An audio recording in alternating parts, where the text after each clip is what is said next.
Now here's the funky beat.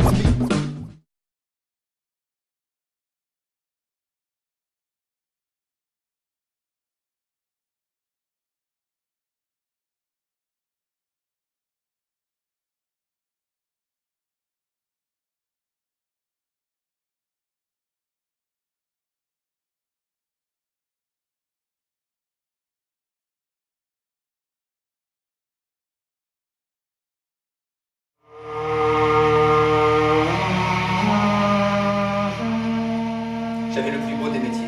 J'étais cinéaste. Je travaillais nuit et jour à l'écriture de mes scénarios. J'imaginais tout, absolument tout. Les décors, les lumières, les dialogues, les personnages. Je m'appelle Lila. Lila, en arabe, c'est la nuit. C'est peut-être pour ça que nous avons appelé notre enfant Nour. Parce que Nour, c'est le jour. Aujourd'hui, j'ai tué un homme. Un homme que je connaissais bien. Aussi bien que s'il avait été mon propre frère.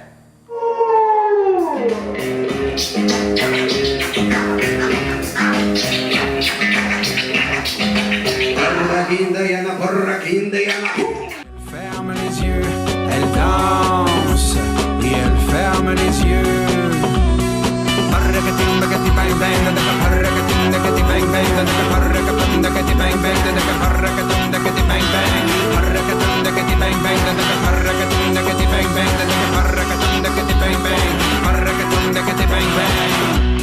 Dans une lueur légère venue l'emporter doucement, loin de sa vie et de ses rêves d'enfant.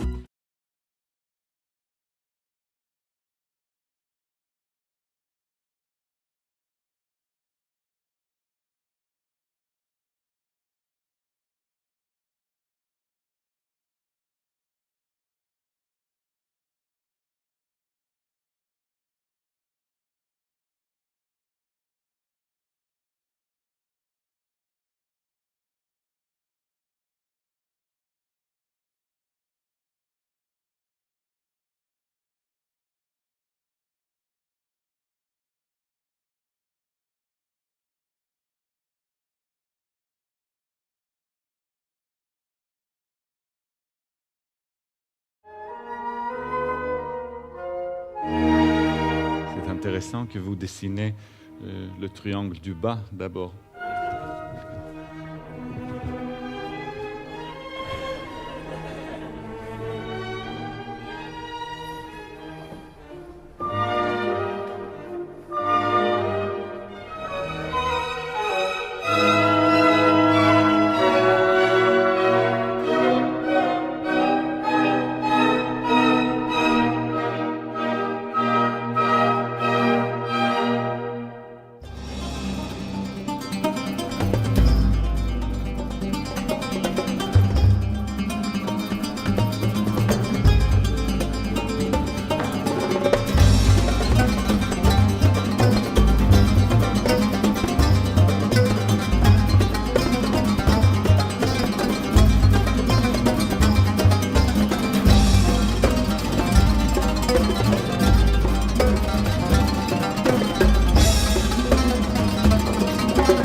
Bonsoir Iqbal, bonsoir Amiens, bonsoir à tous.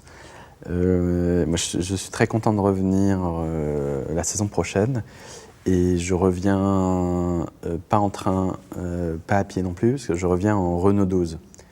Et Renault 12, l'histoire est assez simple. Suite à la mort de ma mère en 2012, quelques mois après, j'ai reçu un coup de fil de mon oncle au Maroc et qui me dit « il faut que tu viennes chercher l'héritage de ta mère ». Je dis « ah bon, qu'est-ce que c'est ?» Il me dit « écoute, pose pas de questions, mais surtout, il faut que tu viennes en Renault 12 ». Je dis « ah bon, pourquoi en Renault 12 ?» Il me dit « non, mais pose pas de questions, achète une Renault 12 et tu viens ». Donc c'est ce que j'ai fait. Je suis allé sur le Bon Coin et j'ai trouvé une Renault 12 pas très loin à Berck. Et là, j'achète la Renault 12. Et je vais à Tanger d'abord. Donc, je fais Orléans-Tanger en Renault 12. Bon, j'ai mis 4 jours hein, pour arriver.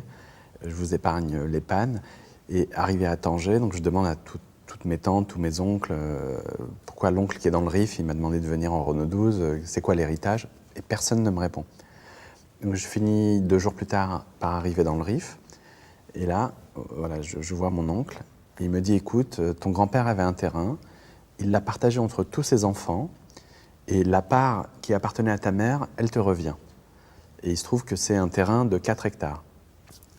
Et il me dit, voilà, je vais t'emmener à ton terrain. Et quand j'arrive devant mon terrain, je trouve 4 hectares de chanvre, de pavots et de drogue en tout genre. Donc, je vais à la mairie, l'équivalent de la mairie, pour consulter le cadastre. Et là, je me rends compte que le terrain n'existe pas. En fait, tous les terrains où il y a de la drogue, c'est des terrains qui n'existent pas. Donc, je me retrouve propriétaire d'un terrain qui n'existe pas. Et il faut que je me dépatouille de la situation. Donc voilà, je suis en train d'écrire ce texte qui n'existe pas encore et que je viendrai vous présenter à Amiens. Et oui, c'est peut-être pourquoi la Renault 12. Du coup, j'ai dit à mon oncle, mais pourquoi la Renault 12? Et là, il m'a dit, écoute, la nôtre est en panne et elles sont extrêmement véloces en montagne. Donc la nuit, on fait sécher les plantes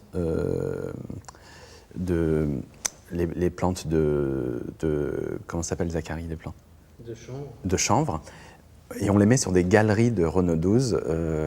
Donc la nuit, vous avez des balais nocturnes de Renault 12, vous avez des voitures avec une galerie de 5-6 mètres de hauteur où il y a la drogue dessus qui est séchée et ils envoient ça dans une ville voisine pour transformer ça en résine de cannabis.